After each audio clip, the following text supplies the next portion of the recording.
was watching a show on TV yesterday about these animals in Africa and, the animals that you don't get to see every day, except for in the zoo. Zoos are weird, huh?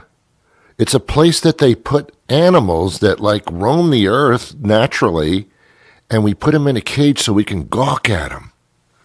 Can you imagine being an animal in a cage all day or in an enclosed area, and all these human beings come up to you and look through the bars, and they gawk at you and they point and they laugh and they're in amazement? I mean, what would your reaction be as the animal? You'd say, what the hell are you looking at? What's the big deal? You're the weird people walking around, shaking your little heads, eating all kinds of stupid food, carrying balloons on a stick, pointing at people, pointing at animals. You're the weird ones. We're just standing here eating grass. The hell's your problem, man? On the air everywhere, this is New England Broadcasting.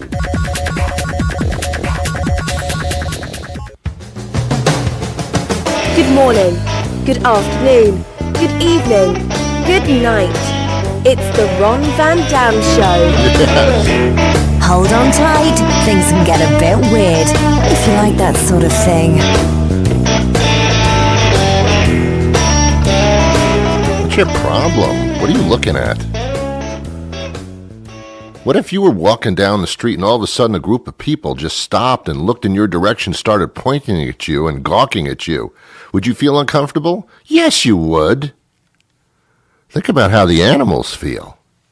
You don't know how they feel because they're animals. You can't know that. The most amazing animal in the zoo to me is the giraffe. What incredible creatures they are. They're very tall. They could play basketball. They're very odd. They're like horses with extended necks. The neck on a giraffe is phenomenal to me. You could be chewing something in your head like a piece of meat, and it would take probably 20 minutes for what you're chewing to reach your stomach. It's got a long way down there to go. The neck of a giraffe is incredible. I'm a giraffe. I'm over 6 feet tall. My neck isn't that long, but I do tower over people. I'm a towerer. You short people don't understand what that's like, because you're spending all day looking at crotches and people's boobs. That's all you see down there. You have to look up. I have to look down, which is interesting. I can see the top of all of your heads. It's not pretty. Yeah, I mean, I'm up there. And the problem with being tall, and I've had this problem all my life, the problem with being over 6 feet tall is that you can't go dancing. You can't. I'm not a great dancer, but I'm not too sure because I never really found out. If I go to a place and I have to dance, I feel like I'm like the Empire State Building amongst leprechauns. I feel like I'm in a spotlight because I'm so damn tall. I can be seen from miles away, even in a heavy fog. So I tend not to do. That's why tall people are laid back, because they feel like they can always be seen because they tower above everything else. You better be damn careful. People can always see you. Short people, little people, they can blend in a crowd. They can do horrible things down there and nobody really ever sees them. Ask Napoleon. I don't know how tall Napoleon was. Certainly wasn't a midget or anything, or a dwarf, but he was fairly small. And he knew that. So the only way he could get around that was to have a complex, which he named after himself, the Napoleon Complex. He also named a fine dessert after himself. Guy was naming stuff for himself all over the place. But Napoleon did a lot of crap. And he always got the feeling no one's going to see it, though. I'll be a ruthless, horrible person, but no one will ever see me. Where's all this ruthless, horrible stuff coming from? I don't know. He was here a second ago. He must have just ran through my legs. I have no idea where this guy is. It's nice to be tall. I do enjoy it. Although I haven't, it's very difficult to put my shoes and socks on. It's a long way down there. At the age of, I would say 16, when I had shot up over 6 feet, I didn't bother picking up things off the floor anymore because it was such an ordeal to get down there. Now, you shorter people, 5 feet and such, and less, you don't even have to bend down to pick up stuff off the floor. It's right there. I mean, it's practically, you're probably just going to pick it up by default. But when you're over 6 feet tall, man, you got to pack a lunch to go down there. You got to make plans. You got to call an engineer and draw out how this is possibly going to physically happen. It's a whole deal. When I put my socks on, I have to sit on the side of the bed, sit back and say to myself, okay, how are we going to do this? There was an item on television. I don't remember the name of it, so don't get down on me, but here's what it did. It's one of those as seen on TV little gadgets. It's brilliant, but it's so freaking stupid. It was a contraption that helped you put your socks on. What? Yes. What you do is you hold this little pole thing with this little foot-sized thing at the bottom of this metal pole, and you put the sock on over this little thing that looks like a wooden or metal foot or something. Then you put the contraption down on the floor, holding the handle of this contraption, which is maybe about 3 feet high. And then you take your foot and you slip it into the opening of the sock that the bottom of this contraption has created. So you don't have to touch your feet or bend down to put your socks on. It's funny just to talk about it. And they sold this thing in stores. I don't know if they still do. I hope they don't. Because let me tell you something. If you need this contraption to put your socks on, perhaps you shouldn't be wearing socks. Now, I know what you're saying, Ron. There are many seniors who have trouble bending down because of their back. If you have trouble bending down because of your back, you're going to need far more help than a contraption to put your socks on for you. I don't know, man. I don't know. If you ever want to get a good laugh, wake up at 3 o'clock in the morning, which a lot of you do to pee anyway.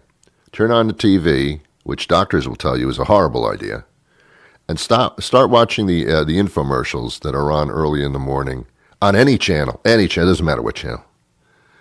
It'll make you laugh. It'll make you feel good about life. We have entrepreneurs who are inventing little pole contraptions so that tall people and people with back problems can put their socks on with this contraption. Or I could try to find the cure to cancer. I'm not sure which I will do right now. Let's do the sock thing. I mean, thanks for inventing the thing to help people put their socks on if they can't reach down and put their socks on. But a little bit of effort curing cancer would be appreciated if you could just take a little bit of time and try to figure that one out first. And once you cure cancer, then we'll help people put their socks on. I mean, it's a question of priorities, I suppose. But Ron, people who invent poles to put socks on don't know about anything about how to cure cancer. Oh, really? Oh, really? Some of the most amazing innovations in medicine have come from people that don't know what they're talking about. Some of the greatest talk shows are hosted by people who don't know what they're talking about. Do you have an example of that by any chance? You are listening to The Ron Van Dam Show. Did they just not offer you a second choice, or did you not have a lot of time to choose? Help me out here. I don't understand. What were you thinking?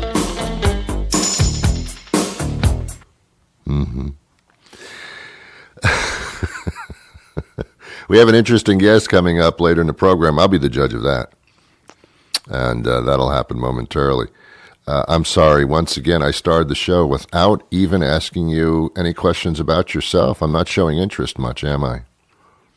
It seems to be all about me. It's like everything that happened to me.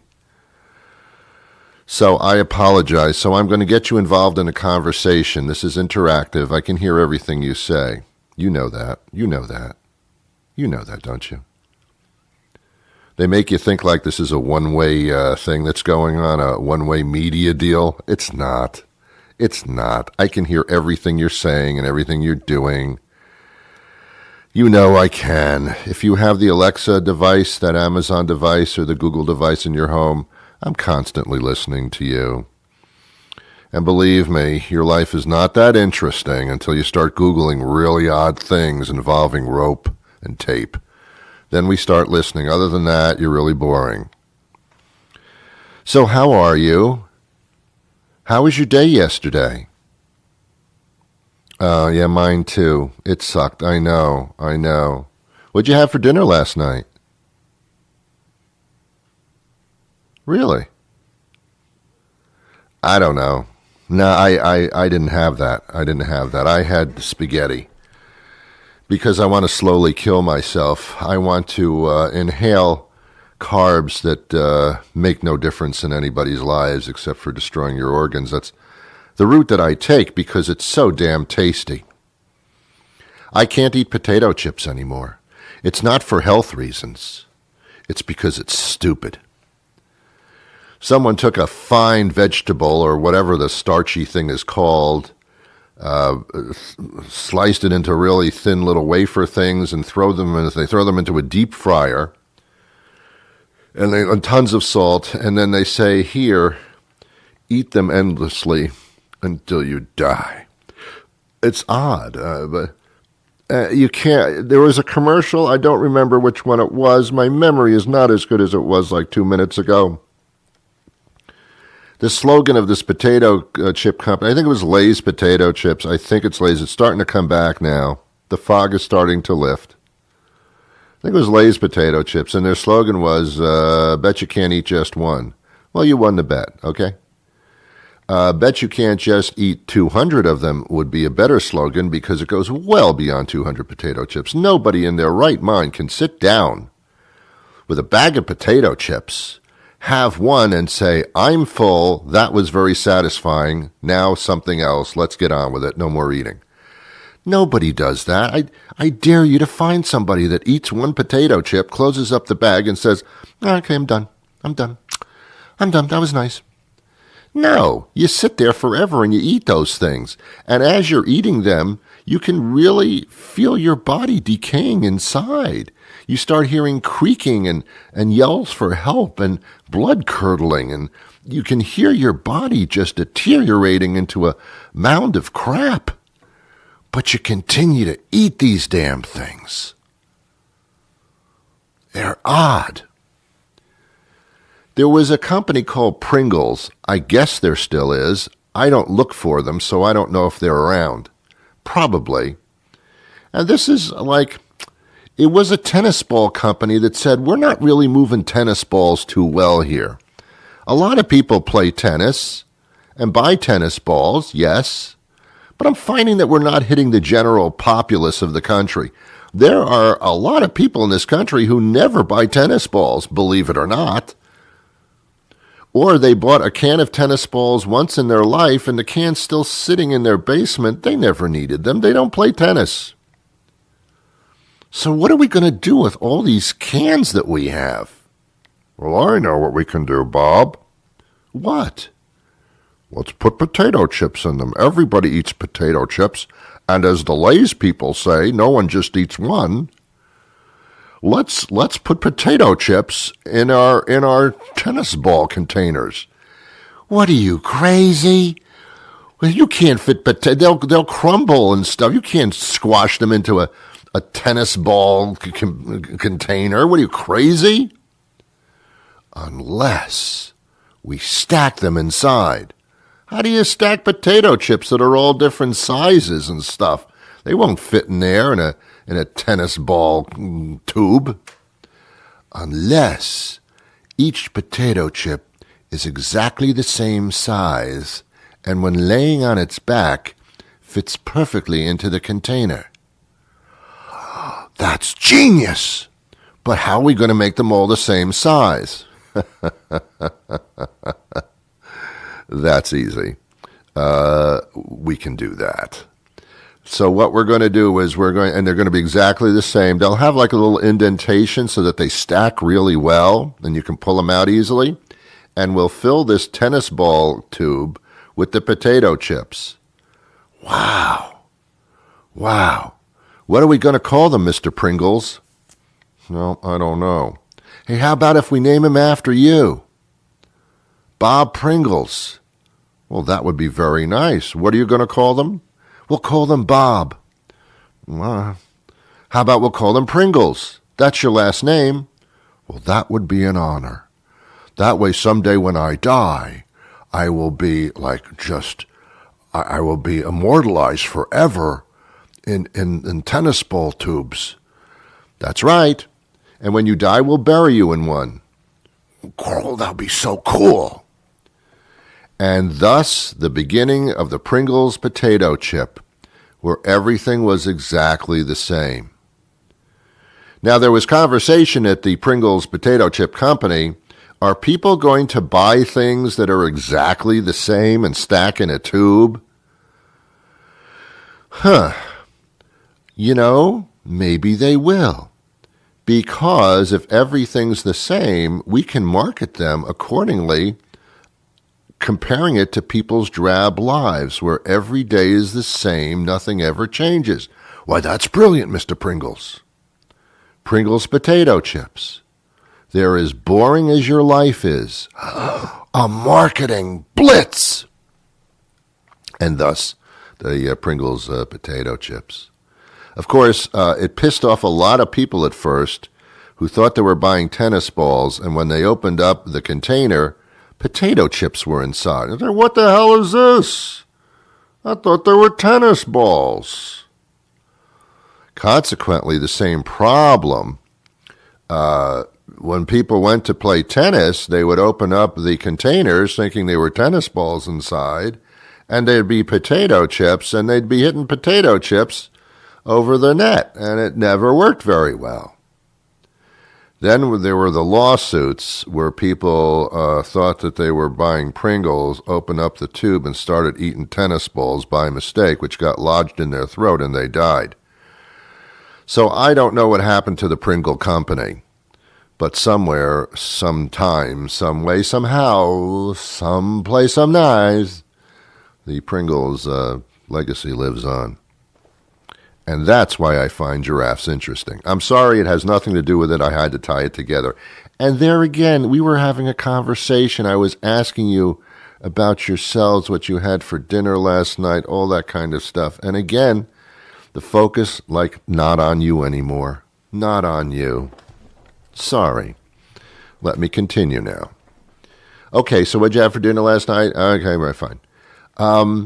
Let me ask you a question, because I do want to get involved with you on a mental situation, certainly not physically. Look at you. Are you happy with your life? Oh, you think you are, huh? You're adorable. You're adorable. You think you're happy with your life. That's so adorable. How old are you, 2? My God. Get a life, will you? Seriously. You gotta be kidding me.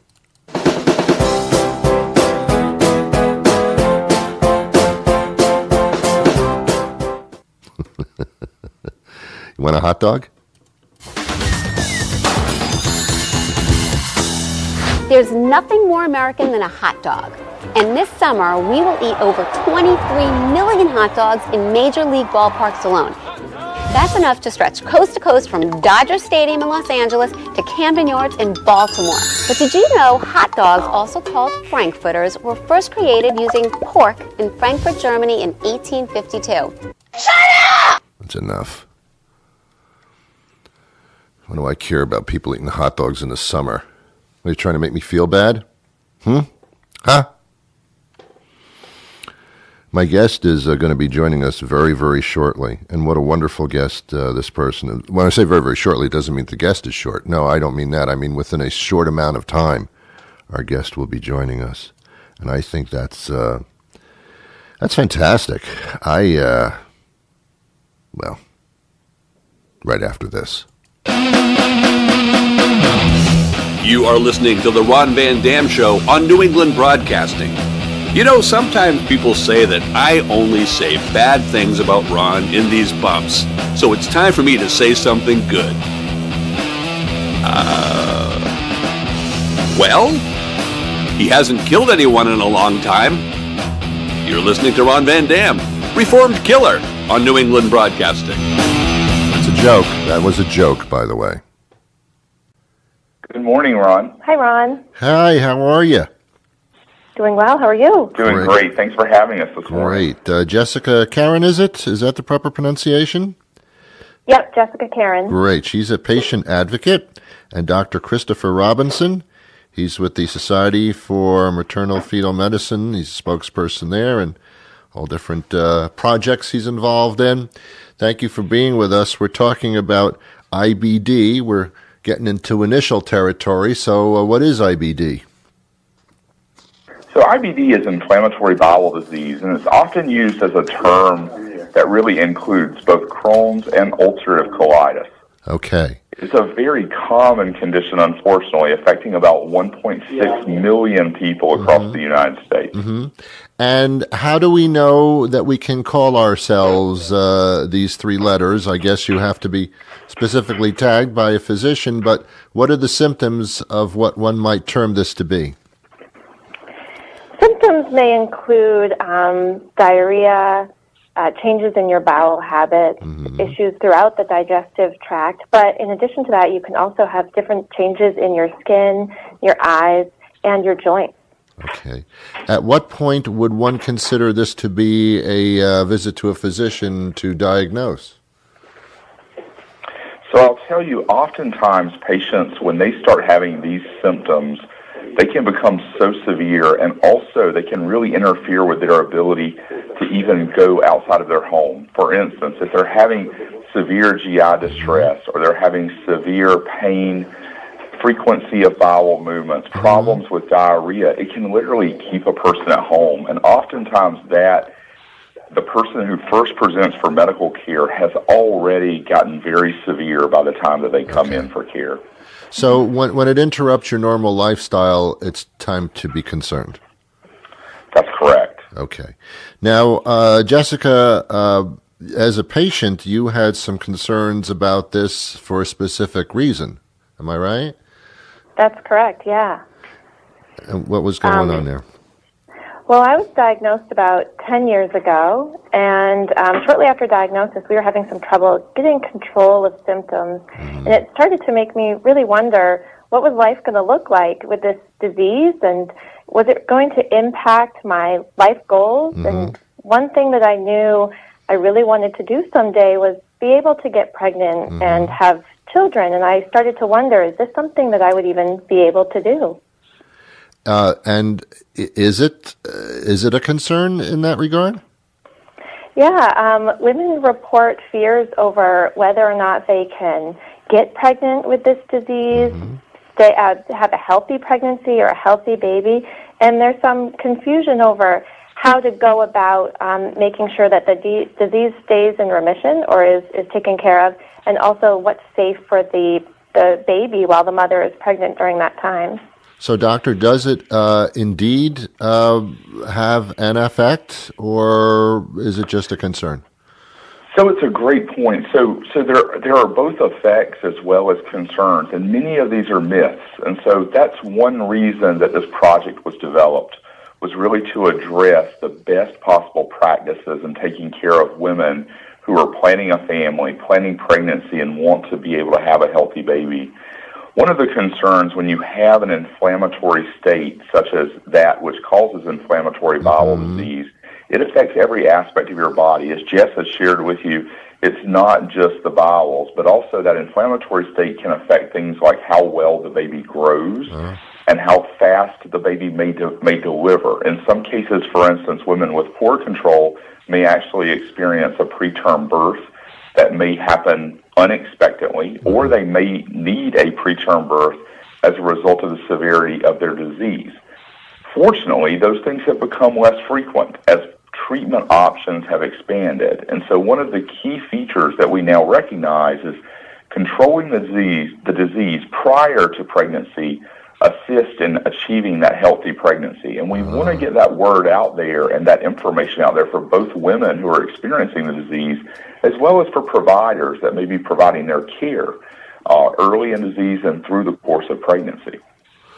I might be a tad confused as to which type of specialist I would seek. Would it be an obstetrician? Would it be a gastrointestinal situation? Where do I go? So that's a great question as well. You're on the right track, which is not one physician can manage all of the aspects of a patient who experiences IBD in their pregnancy. So that you really need a team of physicians. And that's where you need a high-risk or maternal fetal medicine specialist who can help guide the course of pregnancy, the monitoring of the baby, and also guide the safety of the use of medications during that pregnancy. You need a team captain. You need a gastroenterologist.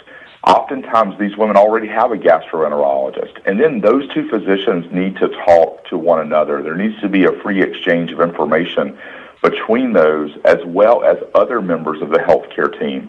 So, for instance, a woman may also have an OBGYN who's going to provide her delivery care as well. So there could be three physicians. And then following delivery, one of the common things we deal with is the safety of breastfeeding. So a lactation specialist would also come into the care plan in these cases.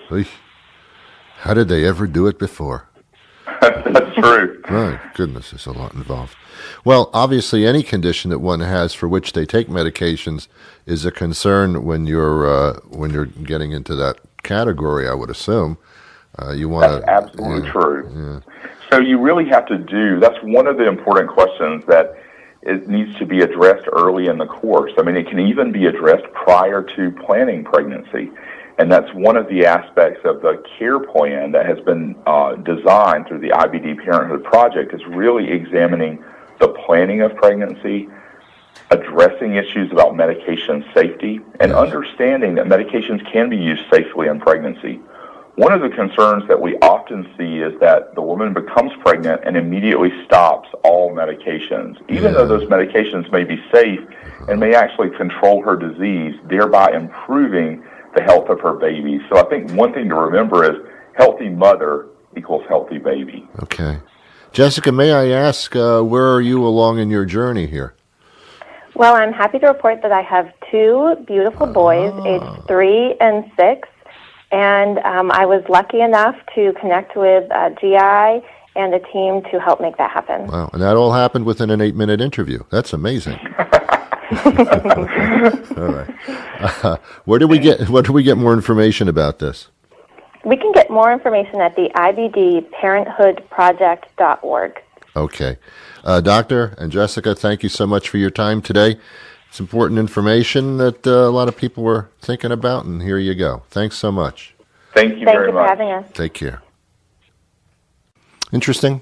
I find it interesting. I don't know about you. I mean, I really kind of don't care. So it's about that. That's how that falls.